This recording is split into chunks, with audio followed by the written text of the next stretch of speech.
Welcome to MyLife, Chassidus Applied, episode 173. We're in the final days of the 9 days and leading into Tisha B'Av this week, which is the saddest period in the Jewish calendar.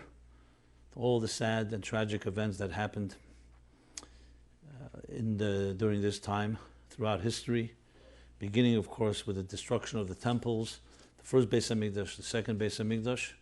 But even prior to that, as the Mishnah and the Gemara and the end of Tainus, the end of the tractate Tainus, discuss the 5 sad events that happened on Tisha B'Av, as well as the 5 sad events that happened 3 weeks earlier on the 17th of Tammuz. And as always, our focus here is Chassidus Applied, applying it to our personal lives. You know, we sit Shiva, Rahman al-Islam, if someone loses a family member, a parent, you sit Shiva 7 days, and that's that. As a matter of fact, you're not supposed to sit more than 7 days, and or less than 7 days. You sit only 7 days. And here we're grieving almost 2,000 years for the destruction of the Beis HaMikdash. So the question that it begs is, what exactly are we grieving? And for how long will we grieve? And above all, what is this personal message and relevance to us in our lives today? So, obviously we have to go back to what is the Beis HaMikdash and its role. If it was just a building, you could always rebuild a building. But it wasn't just a building. It actually manifested the purpose of all of existence. The shortest mission statement ever stated is the pasuk in Pasha Truma, the book of Exodus, Pasha Truma, where it talks about the idea of V'aseh li migdash v'shachanti b'seichem, 2 words, and I will rest among you. So the Mishkan and the Beis HaMikdash essentially suggests, not just suggests, is the manifestation of the purpose of all of existence, and that is that God rests in this world through this building.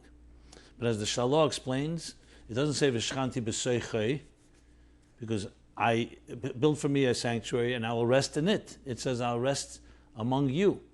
I will dwell among you, because the whole purpose of the Beis HaMikdash is to be a portal, a bridge, an interface between the divine and our lives. So when that gets destroyed, in a sense the portal gets compromised, that's not a small matter. That's not just the death of an individual. That's a paradigm shift in a negative way that affects all of history, affects all of life in every possible way. We'll discuss in a moment its practical and personal application. But in the cosmic sense and the global sense, it's essentially like a portal between heaven and earth has been closed. But we all know that there's no such thing as a negative just as an end as a negative. That though we do therefore commemorate and remember this schism and this split, the purpose of it all, the purpose of the Golus, is in order to lead us to a greater connection and an eternal one, even greater than the first temple and the second temple, with the building of the third temple.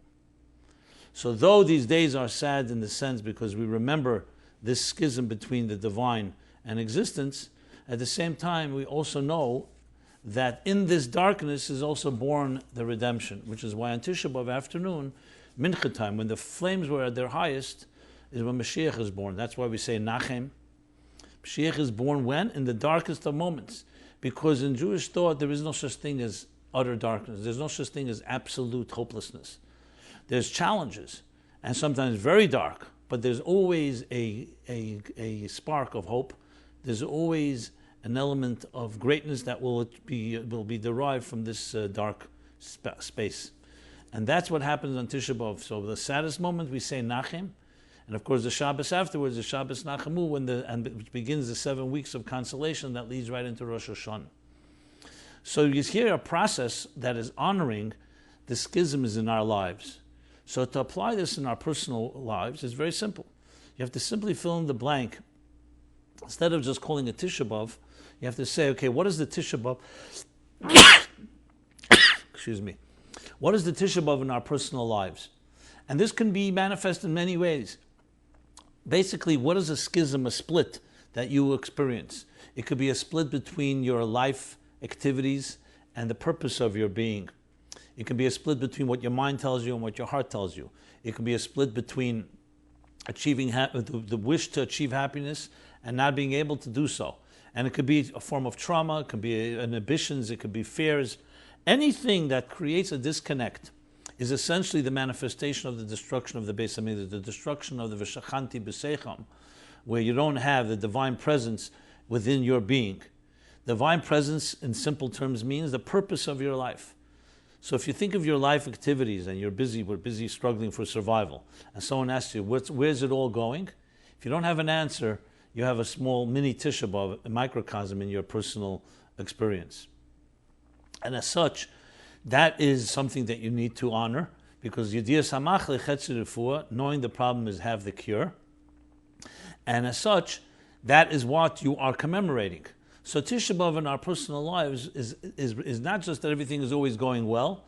There's a time of the year, this time of the year, where we honor and we look at and we explore and we probe to look at where the splits. If the divine presence was completely in your life, in your home, in your community, in your work, you'd have the Geula on a personal level and on a global level. Being that there is a split, there's a separation, that is essentially the Tisha B'Av of our lives. Now, the goal of it all, as I said, is not darkness itself. It's a darkness that's meant to lead us to a greater place.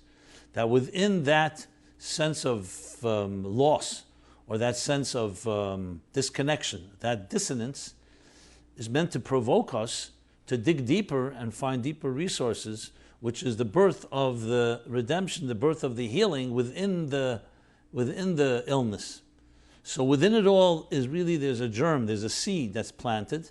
Just like Mashiach is born in the collective sense on Tisha B'Av, the same thing in our own personal lives. Every dark situation has within it the seeds for growth and the seeds for redemption and salvation, and ultimately the seeds for transformation. When we say Yehovchu Yomim Elu, these days will be transformed. The Yom Tevim, the Yemei Sosan L'Simcha L'Moedim Tevim, to joy and gladness, and to holidays, is because those days have that type of power. So energy, like all energy, can be negative energy, can be positive energy. Think of a black hole. In science today, a black hole is a star whose gravitational pull is so powerful it doesn't even allow light to escape. And because it doesn't allow light to escape, that's why it's a black hole. So how do we know it exists? You can't even see it, because you see the tug that it exerts on other bodies and things that are in its proximity. So you realize it's like an invisible magnet. You suddenly see, let's say, metal moving, and you don't see the magnet, you know there must be something exerting power. So that is essentially what a black hole is. So it has tremendous energy. It has even more energy, you can say, than a regular light, a bright star. It's so powerful, but however, it inverts and draws and sucks the light within. If you were able to tap it, you can create tremendous eruption of power. So the same thing is grief and darkness. When we grieve and we're sad over negative experiences in our lives, that's a lot of energy. You see how much grief affects people, trauma affects people. However, the energy at that point is really it's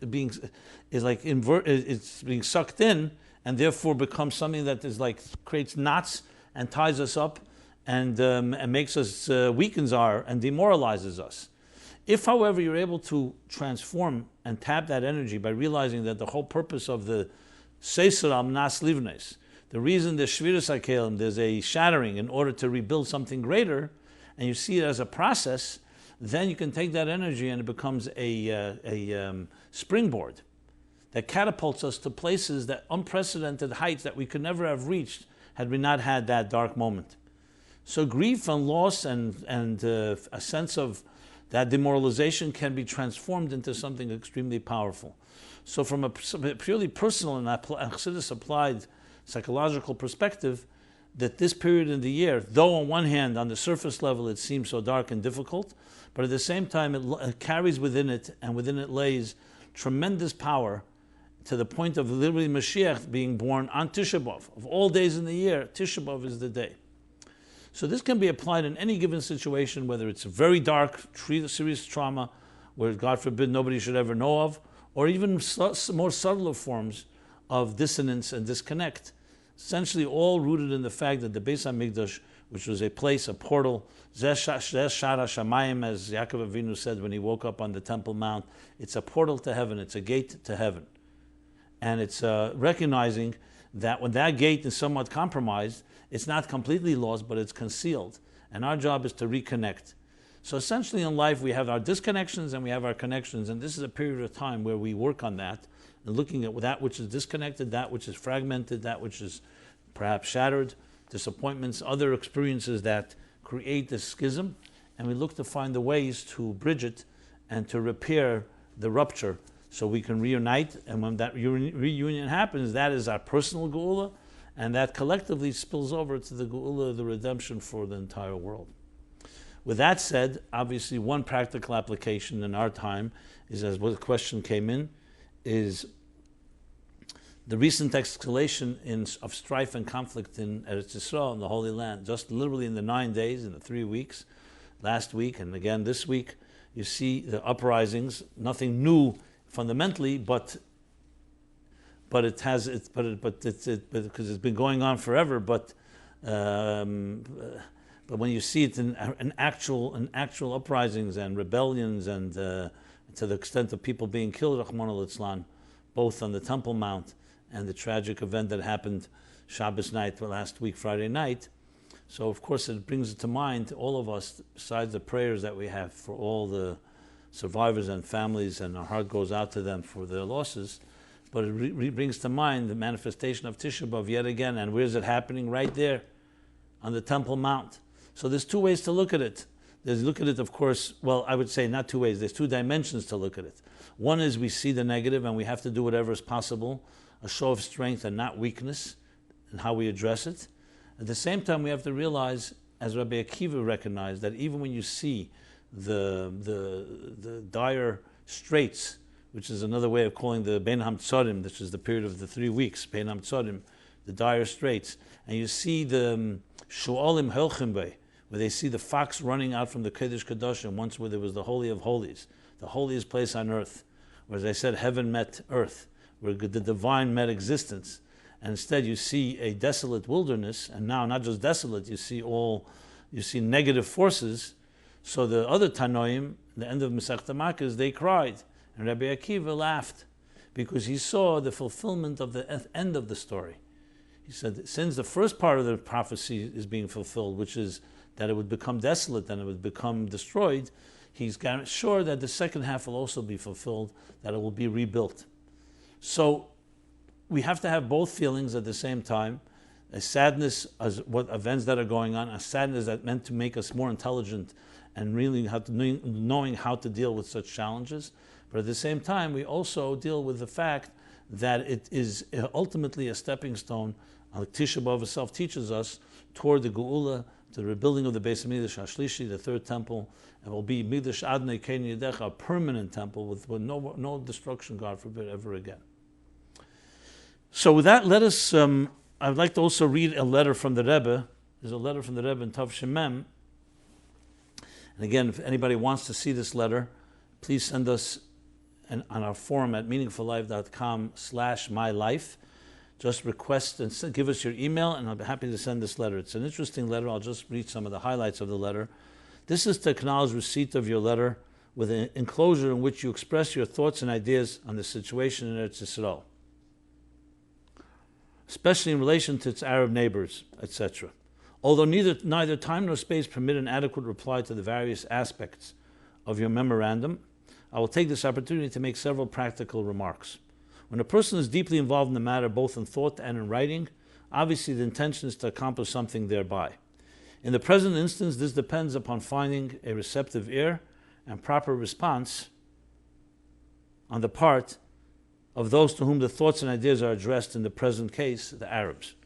A second consideration to be borne in mind is that when there are two options, one of them more comprehensive and far-reaching but not very practical, and the other more limited but decidedly more practical, one must opt for the latter. By way of a simple illustration, in treating a patient, the first objective must be to strengthen his health and vital signs, and then to cure him of his illness. Similarly, if the patient is suffering from two maladies, one more serious than the other, the more serious one should be dealt with first. Bearing this in mind, and in light of the present 9 days, commemorating the destruction of the Beit HaMikdash and the beginning of the present exile, Jews are called upon to reflect upon the cause of the latter. That is, as we say in our prayer, because of our sins we have been exiled from our land. No other causes are mentioned, and rightly so, because all other causes are actually consequences of this main cause, namely failure to cleave to the way of the Torah and mitzvot, with which the destiny of our people is so closely intertwined. Therefore, there is only one way to reverse the situation, and that is by removing the cause. And whatever else must be done in the natural order of things is really secondary and can only be successful if the primary approach is fully implemented. Now, with reference to the present situation of Eretz Yisrael vis-a-vis the Arabs, it is surely quite evident that the chances of making peace with the Arabs on any terms but their own are very slim, for they demand everything and are willing to give nothing in return. If at some point in the past there may have been some hope that the Arabs would accept a compromise for the sake of peace, it is now quite clear that there is no such prospect, inasmuch as they no longer hide or disguise their demands. Worse still, in light of the international situation, there is no reason to expect them to modify their demands. There is no need to go into detail here, but it's clear that in the natural order of things, the prospects for peace are, as mentioned, very slim. On the other hand, since the history of our people throughout the ages has provided ample confirmation of the fact that Jewish survival does not depend on the good graces of the nations of the world, but as already mentioned, is linked to our adherence to the Torah and mitzvahs, for it is in this way that our Jewish people draws its strength from a source that is supernatural, we therefore have to do everything in our power to strengthen that link. And this is where every Jew can do his share in a very practical and effective way, that is by spreading and strengthening Yiddishkeit, Torah and mitzvahs to the fullest extreme of his or her ability. Again, in order to be most practical, there is no need for grandiose schemes, but let everyone do his or her part in one's own family and one's immediate circle, step by step, both by example and by precept. For we have the assurance that words from the heart enter the heart and eventually have an effect. In this connection, it is also well to bear in mind the ruling, not simply the idea of the Rambam, to the effect that a person should consider himself as well as the whole world to be in a state of equilibrium, so that one good action tips the scale in his favor and in favor of the whole world. May God grant that everyone should do his or her share along the above lines, and thus hasten the time when the present days will be transformed into days of gladness and rejoicing. And the Rebbe's signature. So the letter speaks for itself, and it's extremely appropriate and fitting to our time, and there's not much needed to add to that. Let us move now to another question, and here let me use this opportunity. If you have any questions, please feel free. Nothing is off limits. Everything is acceptable, and it's completely anonymous at meaningfullife.com/MyLife. And comments, questions, thank you for the questions you've been sending in, and they can continue to come. Again, anything that you'd like to address, please feel free to use that forum. So now we go to the next question. The next question is, can a chassid ever say, I can't? When is it okay to say, I can't? And here's how the questioner puts it. Can a chassid ever say, I can't? Is it ever acceptable to resign to the fact that a task is impossible and unrealistic? We're conditioned to believe that if we have to resolve to do something, let me correct that. We're conditioned to believe that if we have resolve to do something and think optimistically, then it's possible to succeed. But are there instances where we have to be honest with ourselves and realize that what we're attempting is simply not feasible? I've been struggling with learning Rambam for years, to the extent that I actually get frustrated and angry while reading pages that are beyond my mental knowledge capabilities. I keep telling myself that that's what it means to be a chassid. The Rebbe knew I would struggle this way. As Tanya says, maybe the struggle is the whole purpose of my creation, etc., etc. As I'm ready to give it up, that little voice says, you give up Rambam now, tomorrow you give up the next things, chas v'shalom, before you know it, ... Yet I can't be fighting this way all the time. Please help. Okay, so that's one example. It's a very good question, because on one hand you find that the Rebbe always emphasizes, of course based on Torah and Chassidus, that there's no such thing as impossible. On the other hand, being realistic, there are situations that are simply not capable for us to be doing. So how do you reconcile these two attitudes? So, obviously, the main things to know is that most of our resistances to doing something may be in our minds and may not be objectively real. That's why it's important to have a mashpia, an objective mentor, someone that can look at the situation and say, this is not for you, don't take upon yourself this particular whatever commitment or objective. And there are things that are, different people have different skills and different abilities.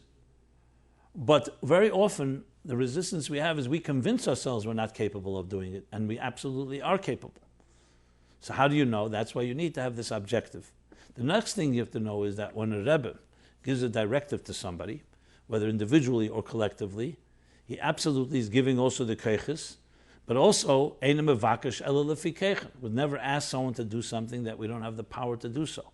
So if the Torah expects something from us, and asks us to do something, or commands us to do something, and the same thing is the Torah's, the people that represent the Torah, the Man Malka Rabbanon, starting with Moshe Rabbeinu, and in the Moshe in every generation, and the leaders, and they expect something, and make it clear this is for everyone or this is for you, then there's no question that you have the ability, and the fact that you think you don't is simply in your own mind and your own fears. So that's how you establish it. Firstly, that you have the directive so you know you're capable. And number two, in case something comes up and you say, well, maybe I'm not, you check with an objective party. Because sometimes we do have delusional objectives and we convince ourselves this is something we have to do, when really it's just you decided that you have to do it, and not necessarily you need to do it, and not necessarily it's your mission to do so.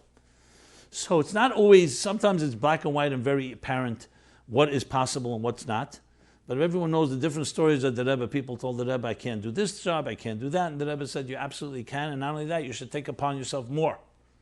Clearly, because the Rebbe is seeing that you have the capacity. And let's be honest, most of us have far more capacity than we think we have. And that we have much more capacity than we can believe, that we believe in ourselves. That we have much more capacity than we often believe in ourselves. In other words, it's often a self-confidence issue. But obviously we need to take in consideration real situations where a person is really taking upon something they shouldn't be doing, or they should be delegating. Because that's another part of it. Who says you have to do it all yourself? If it's a shlichus that you were given or something you should be doing, maybe you help get people to help you get it done. Now, as far as the Rambam goes, the Rebbe made it very clear, and you could see from the fact that he gave three different options. Either to learn 3 prakim, 3 chapters a day, or 1 chapter a day, or a mitzvah, sefer mitzvahs a day, that he wanted it to include men, women, and children, as he made it very clear, and gave the option. So someone said, I have to do 3 prakim a day? That's definitely optimal, but you don't have to do 3 prakim. Do 1 perek, or do a mitzvah. So that clearly you see from that alone that the Rebbe gave those options, tells you that he took in consideration that different people would have different capacities or different time limitations or ability to do things. And that's what, so there it's black and white. As far as, let's say, chitas goes, it's something that's definitely capable for everybody to do. It's not overwhelming. If someone said, go learn the whole Tanya every day, that would be saying, how could I really do that? Now, if the Rebbe gave you that directive, he knows that you can do it. But we don't have such a directive, at least not collectively. Someone takes upon themselves and they're capable, by all means. But so the bottom line is we're much more capable than we think we are. And on the contrary, when someone that loves you and cares about you, expects more from you, you should thank them because they're eliciting from you the additional effort that's necessary that will actually bring out and draw out from you and generate that capacity. But in case of situations that we're not always clear, that's why we have to get objective advice. Okay.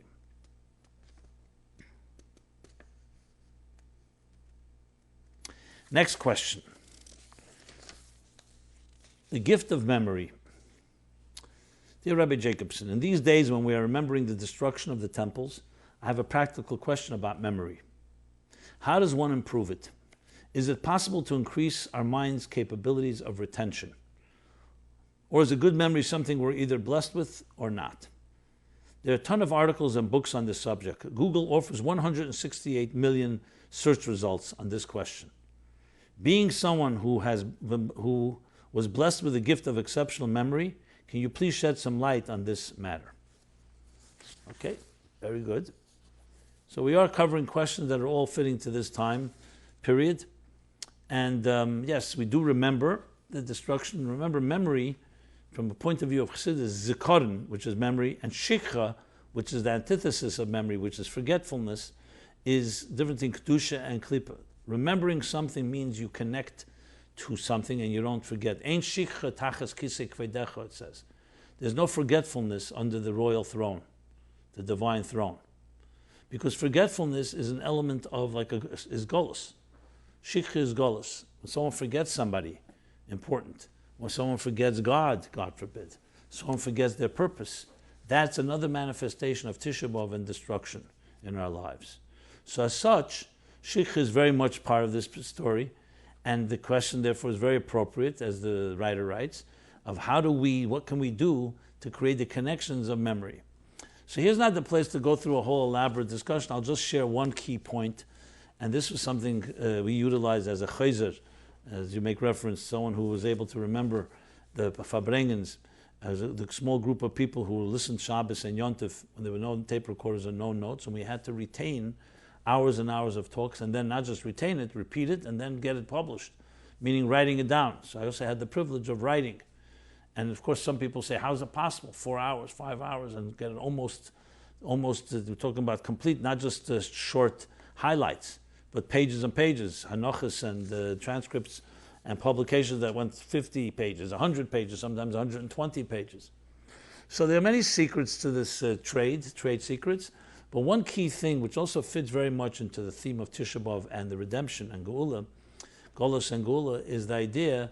The question really is, what really causes a person to forget? So most people would answer time. You remember something right now, tomorrow, the next day, as time passes, the memory wears off, and you start to fade, and you start forgetting some things. That was what most people would answer. But let's think about that. There are things that we remember, all of us, no matter what kind of mind you have, that you never forget. Most people do not forget how to brush their teeth. And I'm not talking about a particular, God forbid, illnesses or anything like this. Most people do not forget how to drive a bicycle or other things. Once you learn to do it, it stays with you. So it's not just a matter of time. There must be other factors. So when you look around in society, which group in society remembers things best? Children. It may be hard to get a child's attention, but when a child listens, they absorb, and they never forget what they heard. Stories, songs, even basic language. Try teaching an adult an ABC. They wouldn't have the patience. A child repeats and repeats, even though it doesn't necessarily make sense. A, B, C, Aleph, Beis, Gimel, and they retain it. So why is it that children who have less developed minds have better memories than adults? The answer is because memory is not just a faculty of the mind, memory is also a faculty of the ability to absorb. A child has a dry sponge of a mind. Think of a dry sponge. When it's dry, it doesn't yet have any ideas, it doesn't have preconceived notions, it saturates, it absorbs and retains perfectly. A saturated sponge, which is an adult mind that already has ideas and perspectives, even good ones, and definitely not good ones, all get in the way. So it's like a wet sponge trying to absorb more moisture. Children have that ability naturally. So for an adult to remember well, you need to have one key thing, and that's called bittul. The Gemara puts it, I did the Torah lemivla leipolit. A person who's busy absorbing cannot be exuding, and a person who's busy exuding can't be absorbing. So the absorption stage, think of it this way, you have two wheels in the mind. One is called the absorber. You hear information, put your preconceived ideas on the side, put everything you know on the side, and just listen and absorb. Like a child, a dry sponge. Then there's a second wheel, it's called processing. If you process while you're absorbing, you'll never absorb properly. And that's what the mistake most people make. Adult minds are always processing. So even when they're listening and processing. And that is essentially means that you're not able to fully retain and absorb. So bittul is the key. The same thing with Golos and Geula, and the same thing with Shikha and Zikaron. Shikha is essentially a disconnect. So how do you counter that disconnect? You counter it by disconnect by getting yourself out of the way and just fully absorbing that which is being told to you. To give an exercise just to give a quick exercise that everybody can try on their own, is try this. Take any sefer, read a page as many times as you like, and then close the sefer and then write down on a piece of paper what you just read. Not word for word, the ideas. And you may say to yourself, how much of it, before you begin, how much of it are you going to remember? What's the percentage of it you'll remember from that sefer? So most people think 60, 70, 80%. I've tested this. This is what most people say. In fact, most people do not even retain over 50% or 50, 60% maximum the first time around. And then they write it down, then you realize and compare to the original Sefer, and you say, hey, it's not that close. And I've tested this, and sometimes the most intelligent people, not only did they not capture what it said on the page, they actually wrote things that contradict what it says on the page. And when I asked them, how could you do that? They said, because I disagree with it. But that wasn't the exercise, whether you agree or disagree. The exercise was to convey that which you read. But a mind, a fertile mind, is a wet and saturated sponge, so it's hard for it to absorb. The second time around, your memory will go up because now you'll have the bittul. You've been the overconfidence that you think, yeah, it's not a big thing. I'll just read it something and then I'll write it down. That overconfidence is gone after you see how not well you did. And the second time around, you'll listen. You'll read it many more times. You'll review it. You'll write it down, and then you'll be able to begin writing. And it'll take you longer to do, but it'll be well worth it because you have learned to absorb. It's just a test to show that most adult minds are not good absorbers. And that's one of the key elements. There are definitely other factors as well, but I wanted to give one suggestion. You're going to hear more about this from me. I may be writing a book on the topic. But for now, suffice it with this tip that I believe everybody can apply, and especially when you're learning Torah, just to recognize the sanctity and respect the sanctity of the message, and not how you understand it or don't understand it. Begin by absorbing, and then later comes the stage of processing. So I don't believe that you'll find in books or in the Google searches, because this is something that I share from hard-earned experience, that the more I understood what the Rebbe was saying, often was the ones those were the talks the Rebbe said that I at least remembered. I remember the best the ones I didn't understand, because I was absorbing instead of processing and trying to understand. Okay. Next question. How can I balance personal avodah and inspiring others? As Lubavitchers, the message of shlichus is paramount in our lives. From childhood, we are taught that our primary role is to bring as much light into the world as we can. Yet doesn't devoting our lives to inspiring others compromise our own personal Torah growth and advancement? It seems inevitable that dedicating our lives to helping others come closer to Yiddishkeit will detract from our own avodah. How does the Rebbe address this? Okay, so I want to read to you another letter from the Rebbe, from the Tovshin Chav Hey, to a young woman from Gateshead, England, covering this topic. But before I do, let me just give you a summation of the Rebbe's general approach to this. It's essentially the Torah and Chassidus approach to this. And that fact is, there's an expression, Kshet atzmecha tchila, first bind yourself, and then bind others. Like you hear every time you get on a plane, what do they say? First put an oxygen mask on yourself before you put it on someone else, on a child or so on. Because if you're not strong, then how are you going to be able to help others? That's another way of reiterating this question that is being asked. And yet we see very clearly that the Rebbe, especially the Rebbe in our day and age, did not make that a condition, that first you have to become completely perfect, even if there's such a thing. Let's not completely perfect, but somewhat really develop all your avodah Hashem and Yiras Shamayim and so on. That it has to go hand in hand with helping others. So the most obvious reason for that, you could say, is pikuach nefesh. You see a house burning, you're not going to say, let me go first get lessons on how to save a person's life in the building that's burning, God forbid. You see someone in danger, you see someone that's drowning in the ignorance or in the pikuach nefesh beruchnius. Another way, you can't say, I'm going to go, because you're dealing with life and death right now. That is that's usually the initial reason that we usually apply in answering this question. However, it gets deeper than that. It's deeper than that the fact of the matter is, as the Alter Rebbe writes in Introduction to Tanya, he writes that he's asking people who have questions in Tanya and want to understand things in Avodah Hashem and they can't find an answer in Tanya, he says to go to the Gedalim Shabir, the leaders, and ask them to help. And he asked the leaders, the teachers, not to be menei ba, not to avoid helping, and not to play this shifla shel sheker, this type of displaced humility, but actually help. And he says, Me'ed einei shneim havaya. And God will radiate and illuminate the eyes of both the teacher and the student. There's the concept, as the Gemara says, that when he asked one of the teachers, the great sages, they asked him, where did you learn what you know? He said, I learned much from my teachers. I learned even more from my colleagues. And from my students, I learned most. So there's a certain symbiotic give and take, a mutual benefit, that when you help others, it also helps you.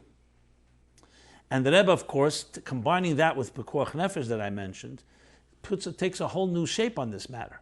In other words, we're not talking about avoiding your own growth just to help another. By helping another, you also grow through the process.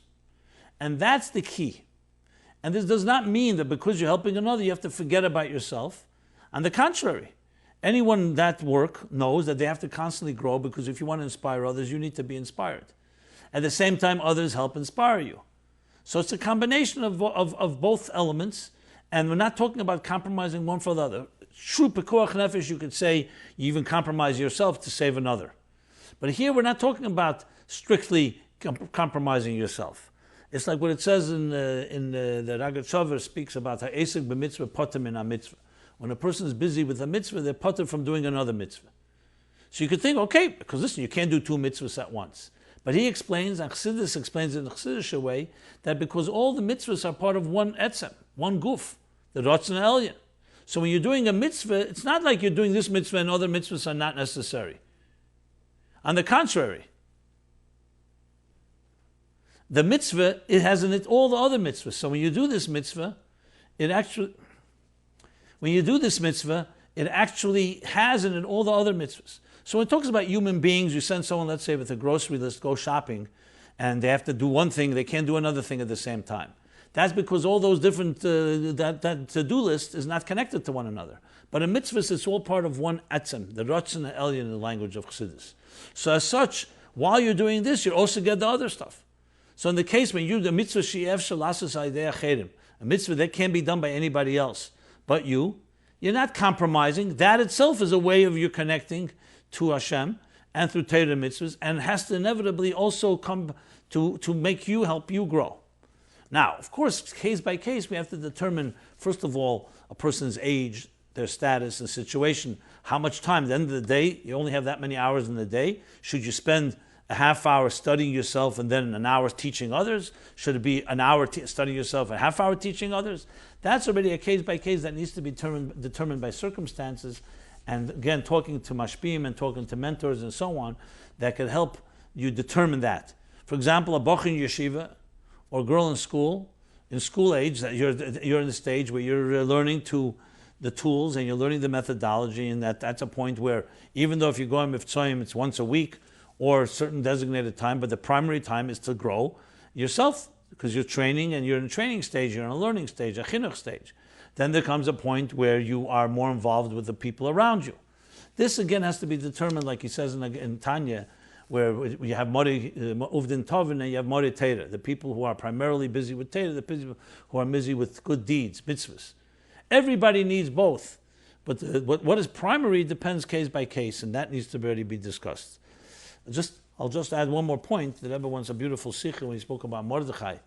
So that he was Ratzon l'reiv echad. The end of the Megillah, it talks about Mordechai, who was of course busy in the Malchus. He was in the Shar HaMelech, in the gate of the king, so he was able to have the effects of bringing the miracle through Esther that brought Purim and so on.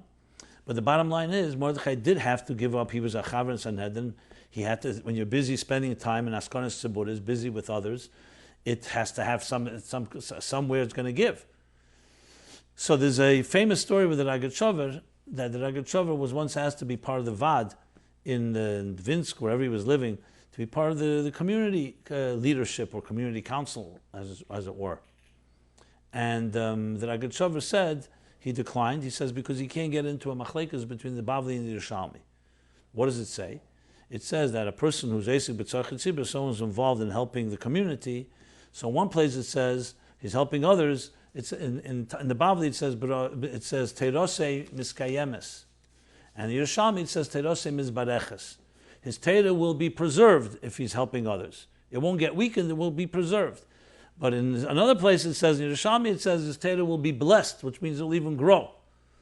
So he didn't want to get involved because it won't get weaker, but it won't necessarily grow according to the Bavli. According to Yerushalmi, it will grow. So based on that, Mordechai, was not all the Chavei Sanhedrin considered this to be optimal, because at the end of the day, it was not the Mizbareches, the growth. But the point I'm making here is that either way, when a person is involved with others, there's no question that his Torah will be preserved, and possibly also will actually be blessed, like it says about tzedakah, that nasim mechi v'libei muzakim elef pamim kocha. When a person gives tzedakah, his mind and his heart become thousandfold refined. And the Chassidic explains that's not an exaggeration. That the 1 hour of study, you can accomplish what you would have usually needed 1,000 hours. So we see there are many ways that when people help each other and they go out and they do with their shlichus and they help another person and illuminate, not only doesn't compromise, but could actually help your growth. But again, case by case to determine the exact balance and the exact proportion and ratio of this work. Okay, next question. What to do about the laxity of standards at weddings? Oh, I forgot to read. There's a letter, as I said. There's a letter. So let me read at least the highlights of this letter. Again, it's not a short letter, so I can't read the whole letter. But basically, it seems to me that you're devoting too much attention, the Rebbe writes to this person, to the matter of argumentation concerning the policy of Lubavitch. Moreover, as I see from your writing, some of the critics of Lubavitch, judging by their argument, do not seem to look for the truth, but rather are trying to justify their own conduct, which deep in their hearts they feel is not as it should be. And he goes on, the Rebbe, in this letter to talk about this balance between helping others and helping others in growing Torah, mitzvahs, and Yiddishkeit, and helping yourself. And the Rebbe brings the Gemara, the Hillel, that says, what is hateful unto you, do not do unto others. Accordingly, suppose we ask the student of the kollel, who claims that it is right for him to sit and study the Torah, disregarding the plight of his fellow Jew who is in need of help to be brought closer to Yiddishkeit, on the basis that he will help him some years later, how would you feel if the situation were reversed? This is to say, suppose you were born in a non-religious family, and under the influence of the circumstances, you are not only the circumstances, you are not only unaware of a kollel, but even of a yeshiva ktana, yet you have reached a stage where you feel that you want to identify yourself with the Torah and mitzvahs and Jewish way of life. And how would you feel if no one is taking any interest in you because they're saying they have to take care of themselves first? And the Rebbe actually says in very sharp words, and you're told that the boy sitting in kollel, desiring to advance his own knowledge of the Torah, you appeal to him to help you, but he says, sorry, I still wish to advance my own knowledge of the Torah. I will see what I can do for you in a couple of years from now. How would you feel? And the Rebbe continues on with this, developing it further. So very clearly speaking about this issue of balancing your own growth versus others, and in addition to everything I've said till now. If you want to see this letter again, please write to us and send us your email address, and I'll be happy to send this letter from Tammuz Tovshin Chof Hey. Okay, next question is the laxity of standards at weddings. It seems declining standards at weddings. It seems that we're forgetting what a Jewish marriage really is. We're so focused on the party planning and entertainment, and oftentimes the real narrative is overlooked, namely the joining of two souls. Does the Rebbe discuss the laxity of standards at weddings? How can we make sure that the celebration and party echo the real message of a Jewish wedding?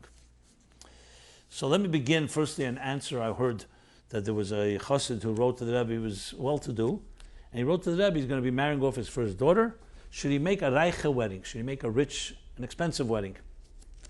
And the Rebbe answered, reich beruchnis, poshet begashmis. It should be rich spiritually and simple physically, materially. And the Rebbe said, and yesh lefarsim. And you could publicize this in my name. Clear directive. So very clearly that we know the focus of a wedding is not the party, it's not the celebration, it's not the showing off, it's not all the physical stuff. It's about the ruchnisdike bond of two neshamis, building a binyan adeyada, yeseda teireva mitzvahs, as they are illuminated by the Moirish Rebbe Primis HaTeira, as the Rebbe writes in his letter to every chassan and kala. That's the focus. And unfortunately, yes, ultimately either whether it's competitive to show off or to satisfy someone, sometimes weddings are being derailed, and especially when you hear the chassan and kala get involved in that. It's one thing the parents and family, let them deal with the wedding. Let the chassan and kala prepare themselves for building a home for Hashem in this world. Talk about v'shachanti b'seicham. So it's very clear in a number of places where the Rebbe was not happy at all with his focus on all these externals, and especially, as I just said, this answer. There's also a letter here as well, a letter from Tafshin Tezvav. This is in reply to your letter of January 5th, in which you asked my advice concerning the frictions that arose regarding to the marriage celebration planned in March. Let me at once rectify your error in evaluating the situation, which I ascribe to the fact that you are personally involved right in the midst of it, for it is difficult under such circumstances to evaluate a situation more calmly and objectively as the person who views it from a distance. The error consists in overlooking the fact that the marriage ushers in a new life for the young couple and lays the foundations for the happiness of the entire future life. While the external aspects of the celebration connected with a whole band or dancing and the like are matters of a few hours duration and of no lasting consequence, thus entirely disproportionate to the real important things which are fundamental. Needless to say, the most insignificant thing can be blown up to assume tremendous proportions, as people sometimes make a mountain out of a molehill, with the result that it causes anxiety and heartache as if the thing was really significant. But the fact is that what appears to you as a problem of great consequence is in reality nothing that can have any bearing in the future if approached correctly. And then the Rebbe continues on. Again, I will not read the entire letter and I'll make it available to all of you, but it's a fascinating letter from the early years. It really lays out what the priorities are to making weddings. And I would some more than recommend, highly suggest that here are letters, directives for anyone that's planning a wedding of their children, mitzvah Hashem, b'shotev, mitzlachas, or a wedding down the line, to read these letters, great directives of how to really set your mind, get your mind set straight, focused, and the right mindset, the right heart set, in how to do a wedding in the best possible way for the benefit of the new couple. And as I said, the Rebbe elaborates in this letter, and there are many others, but this is something that came to my hand, so I am happy to share it. Again, meaningfullife.com/MyLife. In the forum, give me your email address and we'll send you this letter or the other letters I mentioned in this episode. Next question is a few follow-ups, and then we'll go to the Chassidus question, follow-ups. So here's the first follow-up, large families follow-up. In encouraging large families, the Rebbe has responded and is repeated often to the parnasa challenge of it, that Hashem can, will, and does provide. Did the Rebbe also respond to the shalom bayis aspect of large families? Did he ever respond to the added sibling rivalry reality that canine hearted large families and children so close in age create? Would it not make sense that children need to form their own identity before baby brothers and sisters come around 10, 11 months later? Did the Rebbe address that lost identity while encouraging large families? Can you provide direct sources? May we all enjoy only best of nachas. So absolutely the Rebbe addressed it in the talks that he gave where he criticized family planning and said that every couple should do whatever is possible or not do anything that gets in the way of Hashem's blessings of building great large families.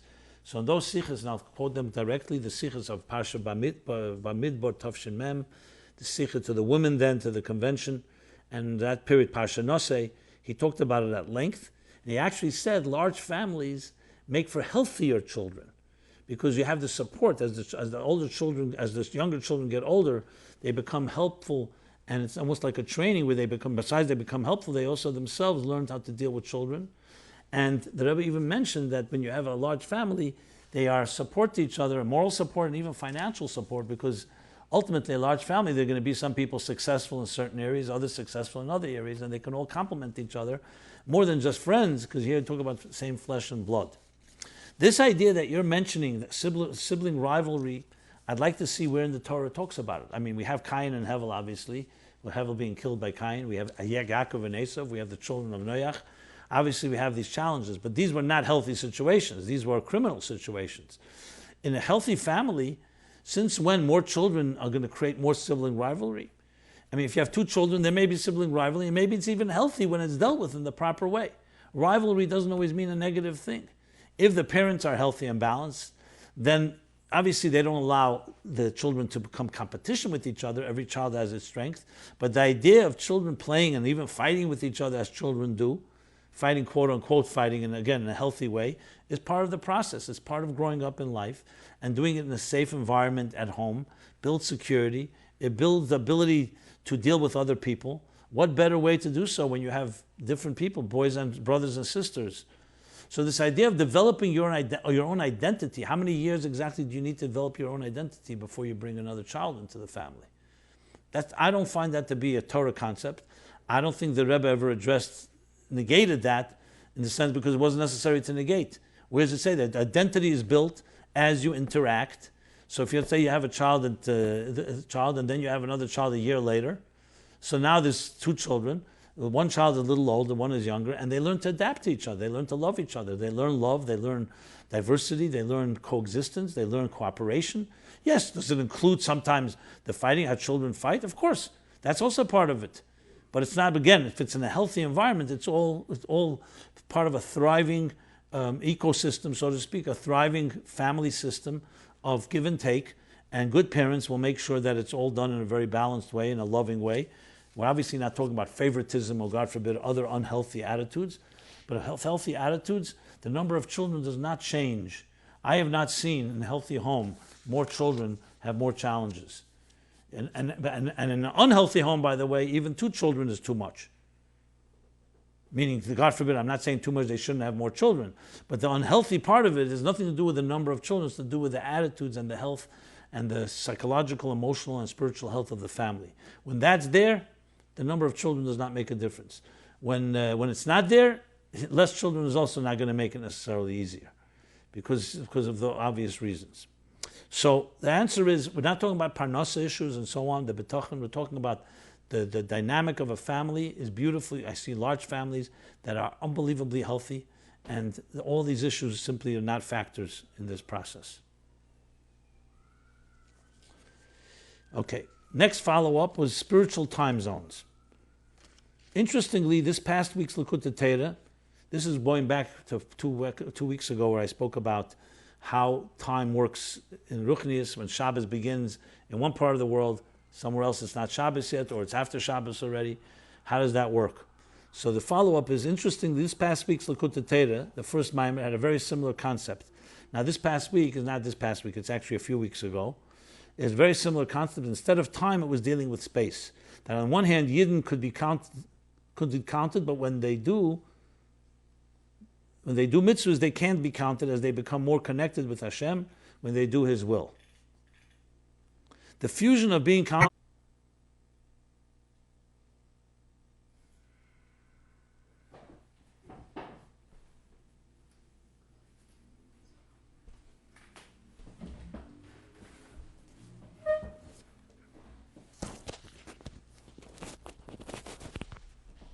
Sorry for that technical glitch.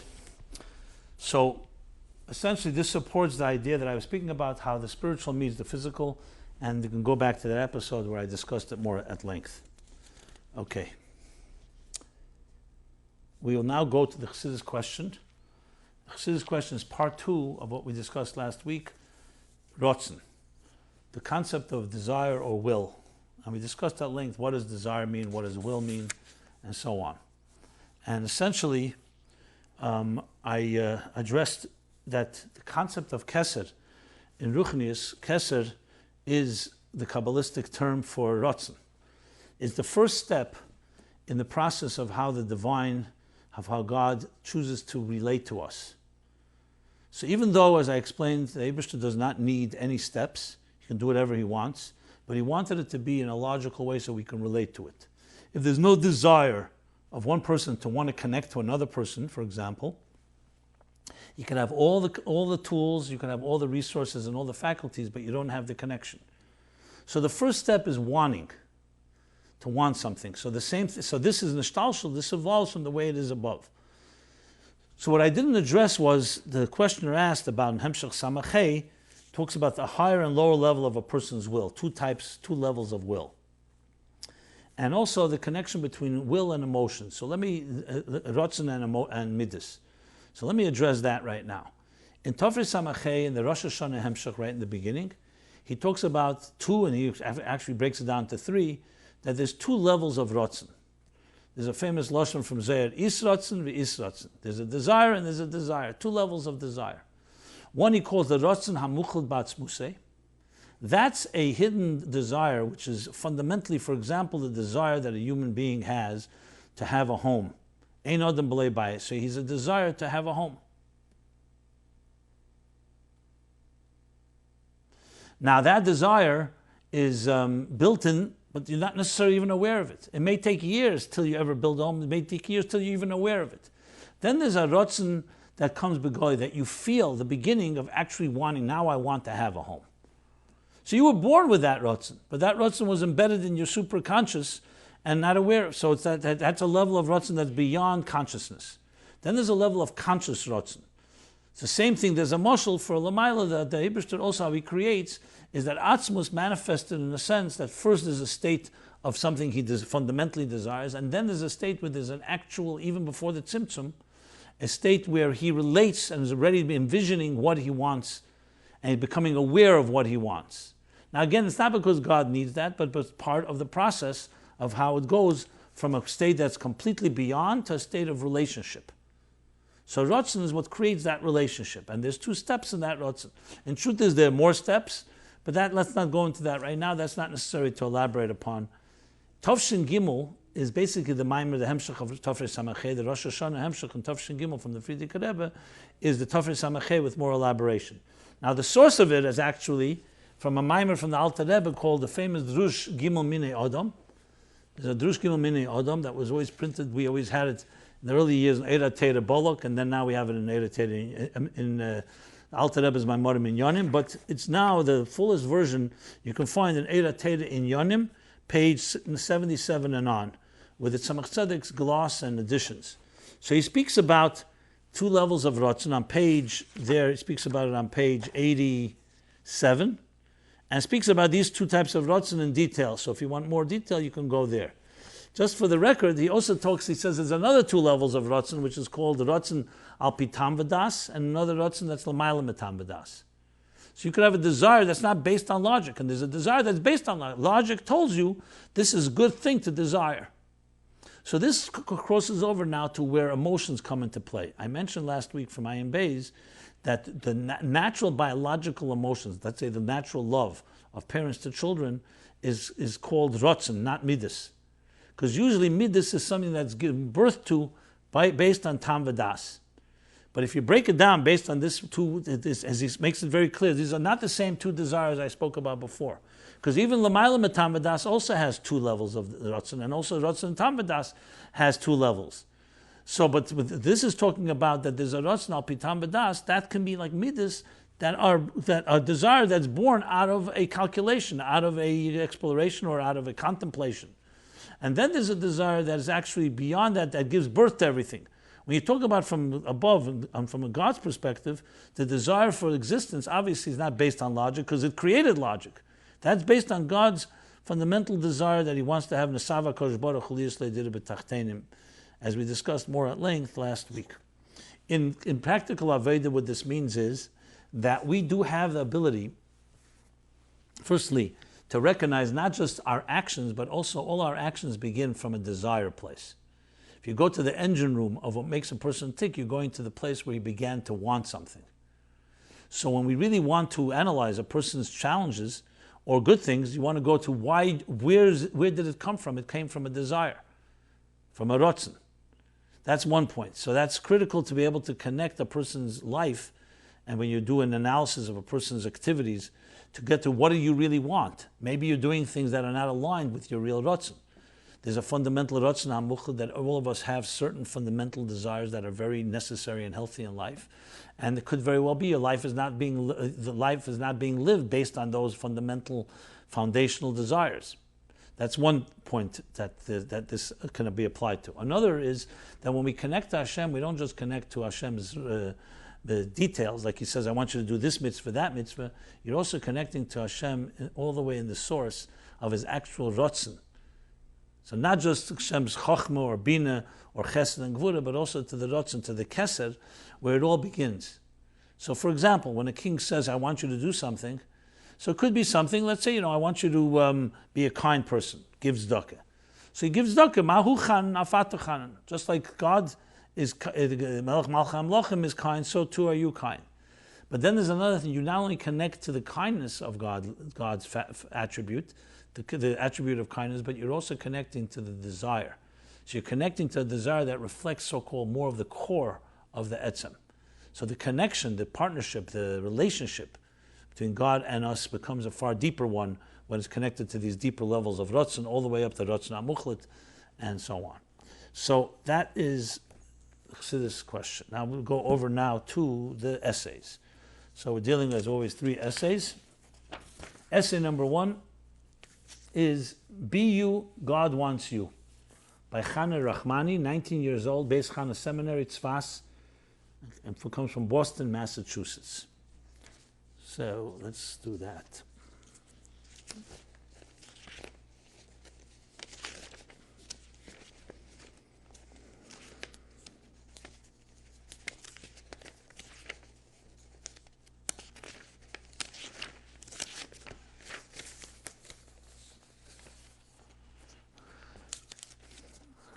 So in a very interesting type of essay, it's almost like a communication, like a letter to God. Khan Rahmani writes, "Hey God, I've been feeling really frustrated recently, so I figured I'd reach out a bit.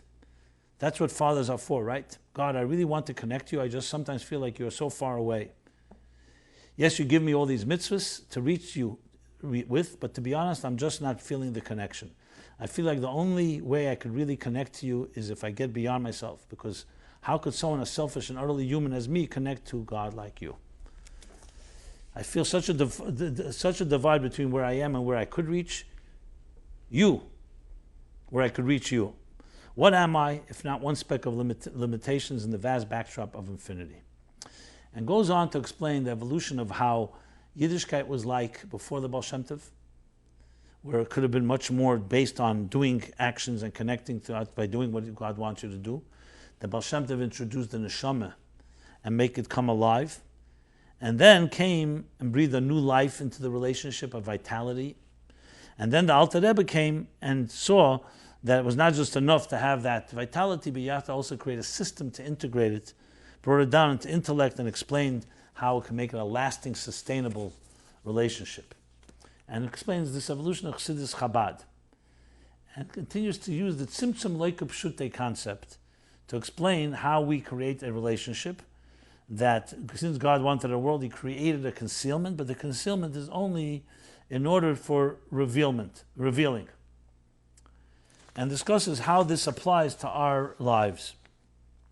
And puts the context again between before the Baal Shem Tov, and the Alter Rebbe. Very creative, very original type of essay. I found it to be quite stimulating. And explains it all of how God creates the room and space for us to be. And for us to connect requires bittul. Bittul means transparency, not just subjugation. And talks about the balancing act, a very interesting way of saying that when a chassid walks, he's really dancing, because it's the dance of trying to connect the yesh that you are, the mitzias, the existence you are, connecting it to the bittul of the divine. So it's a constant dance between two dimensions. And then it speaks in very practical terms, resolutions of how we can apply this type of dance in our personal lives. The bottom line is that you should be you, but at the same time that you connects completely to God. You are not one in infinity. You, dear friend, are an infinite expression of the one. Very nicely done essay, and recommended. You could see this essay as well others at meaningfullife.com/MyLife, where you have all the essays 2017, as well as subscribing to our weekly email, and we send out the latest essay there. That's published. The next essay is The Secret to Lying Your Way Through Marriage by Sholem Lipschitz, 24 years old, the Lamplighter Project Coordinator, Brooklyn, New York. Okay, this is a very, I would say, somewhat a little provocative essay. And it explores, he says, that Alter Rebbe's explanation on a key Kabbalistic concept. This will help us, 1, gain understanding into the reason we tell lies, and 2, give us the tools needed to turn around our marriages and other significant relationships for the better. And goes into a very, I guess it's both entertaining and painful sometimes, with a scenario. The scenario, one often misapplied truth, he writes, a happy marriage is built on an open and honest relationship. And he challenges that concept by saying, so picture this. David comes home after a tiring and stressful day at work to a messy house and cold dinner. Following the above-mentioned rule, he shares his honest and open disappointment with his wife, Dini, for the unkempt house and distasteful dinner. Accordingly, Dina decides to be honest and open as well by telling David how incompetent he is, being that she has to spend her afternoon on the phone with the credit card company because he forgot to pay the bill on time. We can be sure that their open and honest communication would not lead to a better outcome. The ramifications of such honesty and candidness are no shocker. It is exactly what we've been taught from the time we were in diapers. It is rude to tell your aunt that the cake she served was underdone. It would be a terrible idea to tell your sister how unflattering she looks in the dress she asked your opinion about. Why? Because these truths wind up lying about a greater truth that's in play here. When you tell your aunt that her cake was delicious, a small lie, you're ensuring that the greater truth, in this case the fact that you love her regardless of how her cake tastes, should not be lost. And he goes on to explain how the tzimtzum is the way God in a sense deceives us by concealing his presence. But it's for a lie for a greater truth. Tzimtzum b'shvil hagili. And he explains, employing this conclusion, that the Alter Rebbe's analysis of this concept is not just that there was a concealment of the divine, but the concealment really has a deeper relationship. And the tzimtzum, the process of contraction or diminishment, is really like a outer deception in order to create a deeper connection. And explains in a very interesting, as I said, creative way. And why is God telling this lie? Because with this small lie helps reveal a greater truth. The same type of concept. And then goes on how we get there. The correct application of an honest and open relationship with your spouse may sound something like this. Your forgetting to pay the bills does bother me, but your forgetfulness is part of what makes you you. And I'm devoted and cherish you nonetheless. Dinner was admittedly a bit cold, but that doesn't affect my love for you at all. Without phrasing the sentence this way or in a similar vein, you are not being honest. You may not be lying, but your spouse doesn't hear and know the whole truth. Okay, continues on the same way with the relationship with God. Now, I have to say it's a very creative essay and a lot of good points, but I want to make one or two comments. It would have been better that the essayist would have qualified in saying, because you can get the impression that a relationship is based on lies, and that's absolutely not true.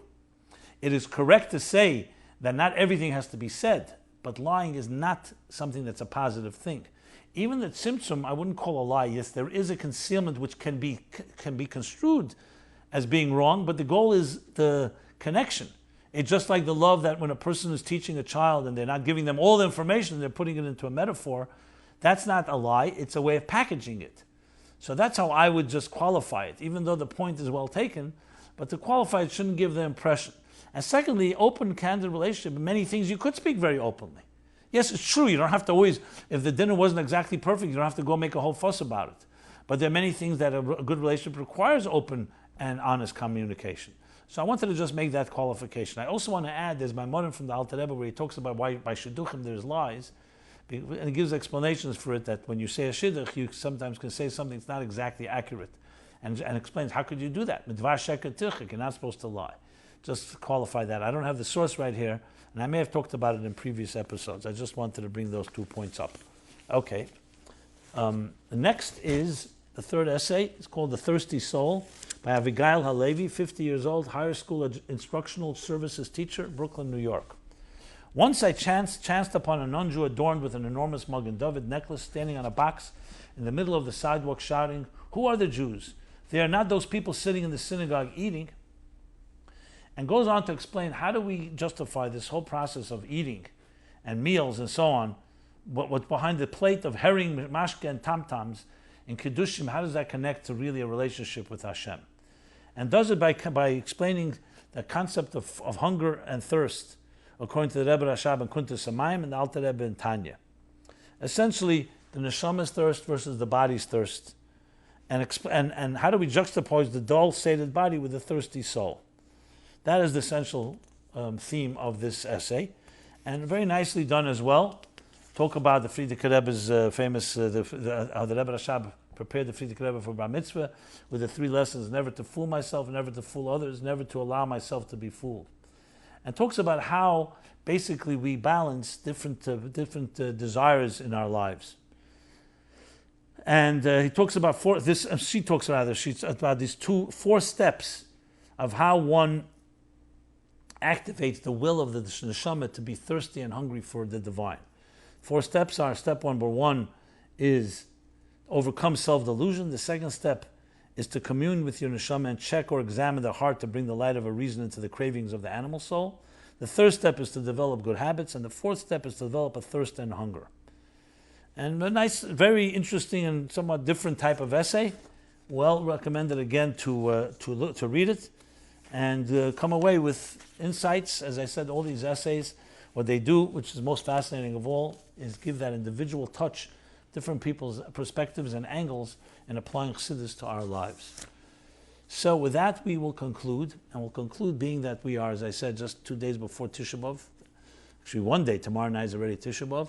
Hashem should bless that before that, Mashiach should come already, and Tisha B'Av will then be at the Moed HaChigad, will be the greatest holiday. But if Mashiach should not come, Chaz v'Shalom, then we know that these days are not meant to be just sad days. They're meant to be preparing the last stages by revealing the deeper light that's in these darkest moments, Mashiach's birth within the throes of Tisha B'Av. So we should only have Nechama and only Simcha, and Yehovchi Yom Meil, the Sasun L'Simcha L'Moedim Tevim, with the Gula Amitis V'Ashlema. This has been MyLife Chassidus Applied, episode 173, every Sunday, 8 to 9 p.m. And as I said, we should only have Simchas, and from there go to Nachamu, to Chamisha B'Av, and all the great Yom Tevim that come afterwards, the month of Elul. Remember, the month of Elul and Tishrei all are born, just like Mashiach is born in the throes of Tisha B'Av, are born out of Mazel Aryeh. Aryeh is the Mazel of Aryeh the lion, Leo. Aryeh is the Rosh Hashanah, the Shalosh says, of Elul, Rosh Hashanah, Yom Kippur, Heishayin Rabbah, Aleph Reish Yud Hey. All born out of. So Of gives birth to all the great days that come and follow afterwards. So until next Sunday, thank you very much for listening. This has been MyLife Chassidus Applied. Be well.